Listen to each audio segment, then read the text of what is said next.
Happy 105th Facebook Live Wednesday.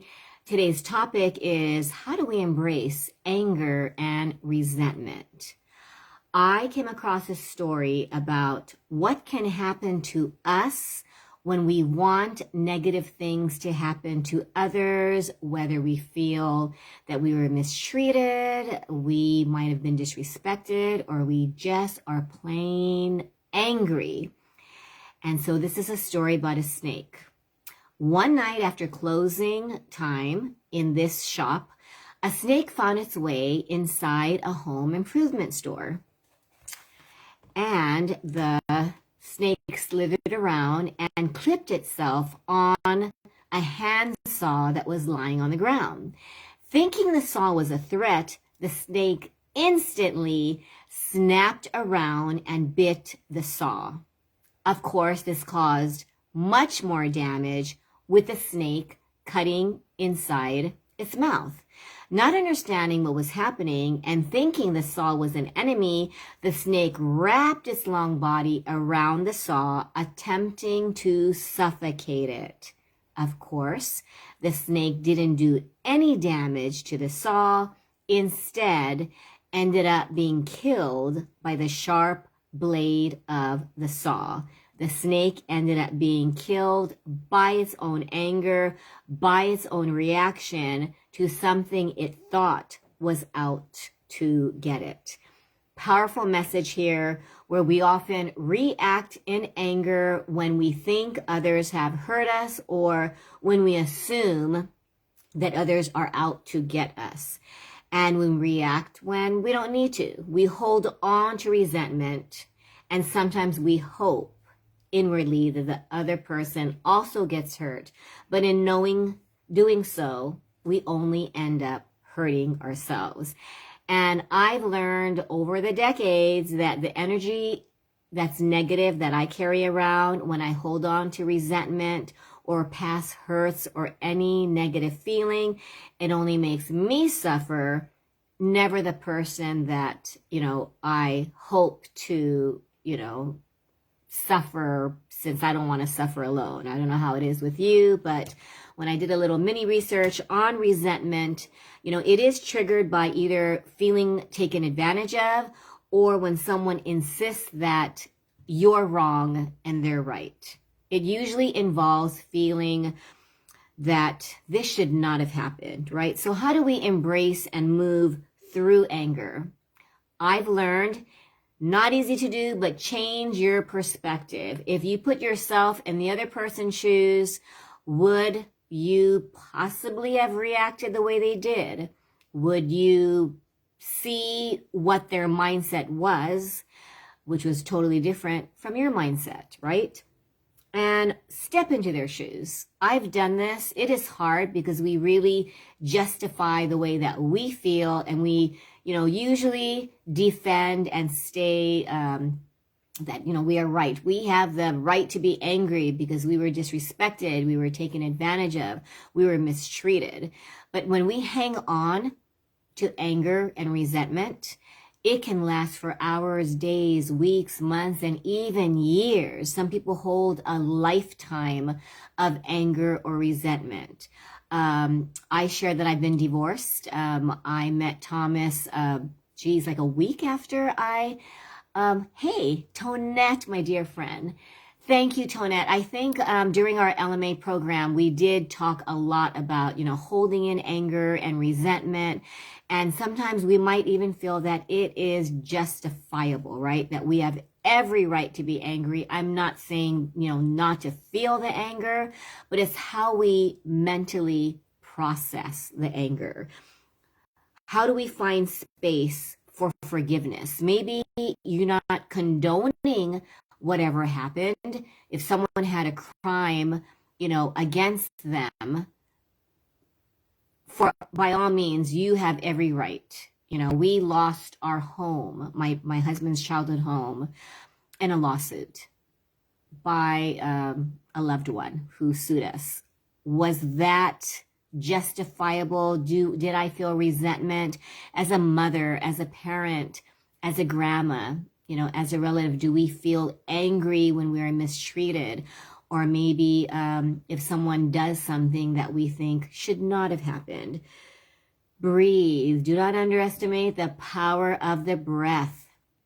I realize that I play and replay the negative stories that compound the anger and the resentment. And then, sometimes I have a mental breakdown. Sometimes I feel just such a strong hatred, which leads to guilt. And it could always stem from a tiny, tiny thing. But breathing, forcing myself to meditate or do even 5 minutes of movement. It could involve yoga. It could involve taking my dogs on a walk, or just changing your environment, walk into another room, call a friend, and, laughing or sharing, venting, that always can help just minimize, or, your anger will still be there. If you have someone who can listen to you without judgment, Tonette said, right, sometimes the reliving of events keeps it alive and fresh instead of finding space to reflect and breathe. Yes, just responding without reacting. That's my current challenge, because I tend to react. And you can imagine when my students say, "You're wrong, Miss Karen," and it's a multiplication problem, or it's something where I know that I'm right. I'm learning after almost 30 years to say, well, let's just see what the answer is. And we go through it. And I never say, "See, I told you so." I think those are fighting words. "See, you're wrong. I knew that I was right. You see, why don't you listen to me? Don't you know that I know better sometimes?" Especially as a parent, right? You kind of want to say, just listen to my life wisdom. I've lived much longer. But when you have that upper hand and you appear to be, I know it all, it does not diffuse the situation. It will not make someone less likely to be angry. In fact, it might fuel the anger when someone feels that you're looking at them in less than, you are condescending in their eyes. You are not really genuinely there to love them and accept them the way they are. But holding grudges, that really is, like Tonette was saying, sometimes, when we relive it, and, it could be years. I mean, I'm sure if you look back at a heartbreak, or you look back when you were really just upset, you just relive it and it becomes alive. And that anger that happened decades ago becomes fresh, and that can ruin your day, right? If you just you go along and you just have a great day, then all of a sudden that memory popped up and you're like, yeah, I was really upset at that person. And sometimes that person is right next to you and you think, I don't even know if I want to be friends with you, right? And then you deep breathe, you look at the love that you feel for this person, especially if it is a close person in your life, like a relative or someone, a significant other or a dear friend. And sometimes it is not easy. Sometimes, you might think, okay, I've compromised, I've done as much as I can, and then it's a grieving process, whether it's a broken relationship, or maybe sometimes you think it's finding peace where you cannot make amends. And that can hold some anger and resentment as well, right? But this snake story about, how he caused his own death, wrapping his whole body around this saw, thinking that he was smothering and attacking his enemy, when in turn it was just an object and he ended up killing himself. I mean, that's so symbolic, where many times, anger, pent up anger and negativity has proven to cause health impairments. I mean, diseases, heart attacks, high blood pressure, strokes. And when we just hold on to negativity and anger and resentment, it is doing our body and our mind and our emotions a disservice. We are literally having that anger and you want to project it towards someone, but it really is attacking your peace. It's stealing your calm. And so I found another quote by Thomas Jefferson, and it says, "When angry, count to 10 before you speak. If very angry, count to 100. And I look at all the times I allowed myself to react rather than take a few breaths and really go within. It's amazing when you're able to go within and, be aware that, you know what, I'm going to just take a break and take a moment before I respond, and I'm not going to react, because reacting is what causes, when you look at look at traffic and someone, because of road rage, ends up committing a crime, or someone is really upset at their spouse or significant other, and then you hear in the news that someone murdered their loved one. That you've heard of horrendous stories where a father of a newborn shakes the baby so much, leading to its death, right? That's how anger can just take over your soul. You're not even who you are. And I look back at the mean things that I've said to my children, to my husband, and it is often reacting when I think that something should not have been said, or someone should not have responded the way that I thought they should. Thank you so much, my soul sister, Jesslyn. She has helped me so much during these moments of anger outbursts or moments where I have an emotional meltdown. And I strongly urge you, if you have a close friend, a confidant, someone that you can trust to just vent. Sometimes just venting and hearing a calm perspective can cause anger to just dissipate quickly. Jesslyn has a magical power of making me laugh. If you don't have someone in your life to, have you giggle till you cry sometimes, watch a funny YouTube video. I'm realizing a 3-minute video about a dog rescue or a cute panda bear. I mean, it is amazing how magical and healing. Tonette just said, acknowledging others' point of view as just different. Exactly. Especially when it comes to politics, religion, some very, very controversial topics. Tonette just nailed it. Their opinion is just different. It has nothing to do with how we see things, right? Ourselves through our own lens. Once we're able to see the other side, it is much easier to, practice compassion, because we realize, it's just their opinion, right? It does not mean that, they're wrong. It does not mean, and even in your eyes, you think that is a total wrong belief system to have.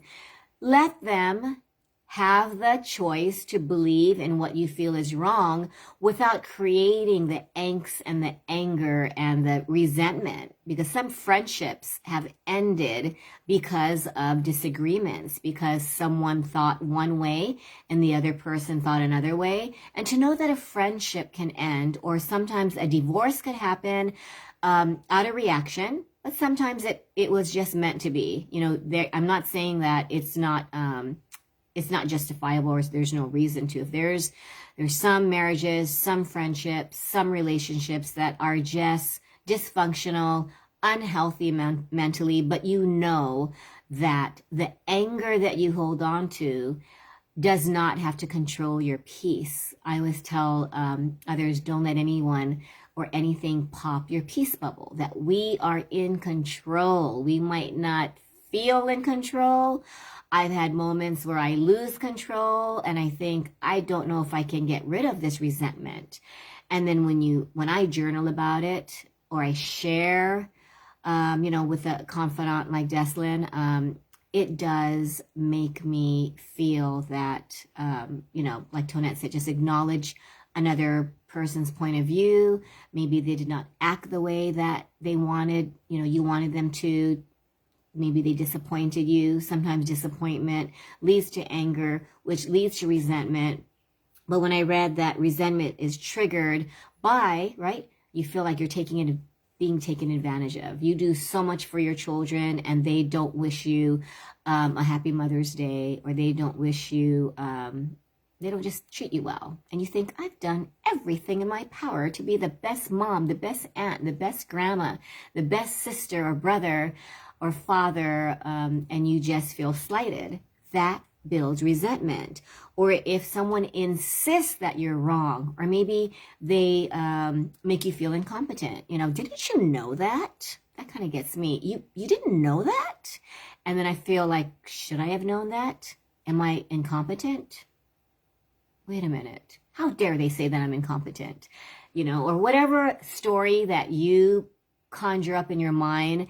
If it's causing you anger, know that you have the power to choose peace, and don't let anyone define your worth, define whether you are lovable, whether you are, acceptable. Sometimes we feel slighted. We feel like, does that mean that they don't accept us? Does that mean that they don't love us? Does that mean that they think that we are less than, that they don't respect us?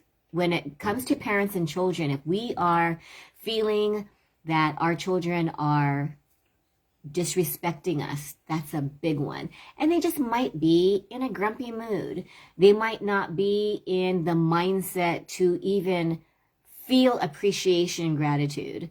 If their little brains are still evolving, they don't realize how much you've done for them.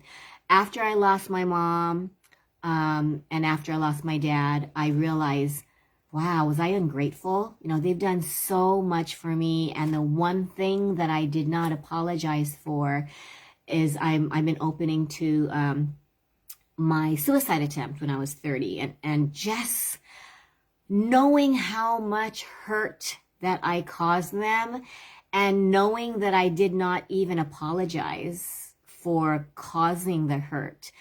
And as a parent, did they know? I want you to know that your kids do feel remorse. I've tutored hundreds of kids over the past, 27 years. And I know that children might feel remorse, but sometimes their pride gets in the way. Sometimes their resentment towards, not having their way, or feeling like, my parents are mean because they're making me go to this particular school. My parents are mean because they're making me do homework or miss the school dance, or, fill in the blank. That resentment will rise. The remorse might not be, they might not even be able to express it. Because as we all know, resentment and anger can get the best of us. So I just want to end here by letting you know that anger is natural to feel. Resentment is natural to feel. But knowing when to allow anger and resentment to destroy our inner peace, that is in our control. Sometimes we do need a different perspective. Sometimes we might need, I just lit a candle and I thought, this is what I needed, just deep breathing, staring in a flame.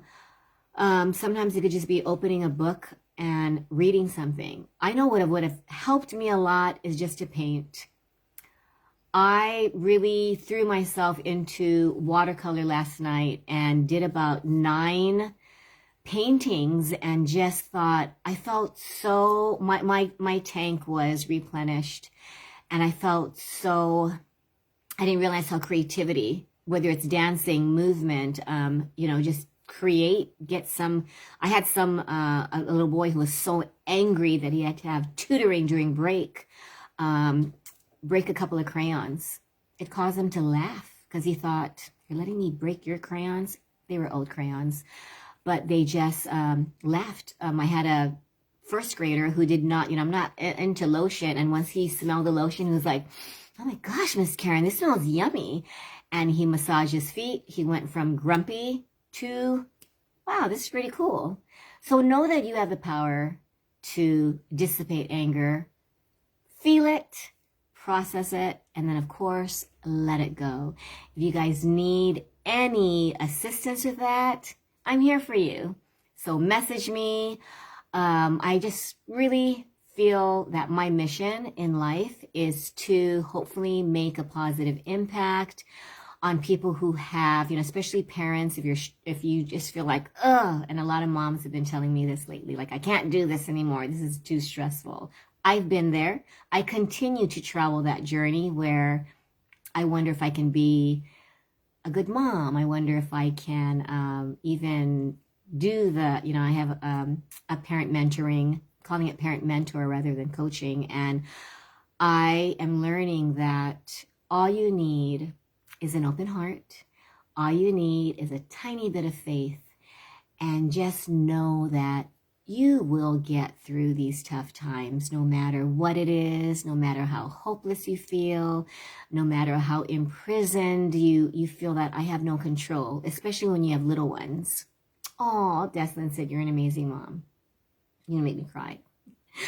Just know that you are amazing. No matter how many mistakes you make, know that we are only capable of trying our best given what we're going through mentally, emotionally, physically. So let's not be so hard on ourselves, and let's not be that snake who coils its body around a handsaw, literally killing itself.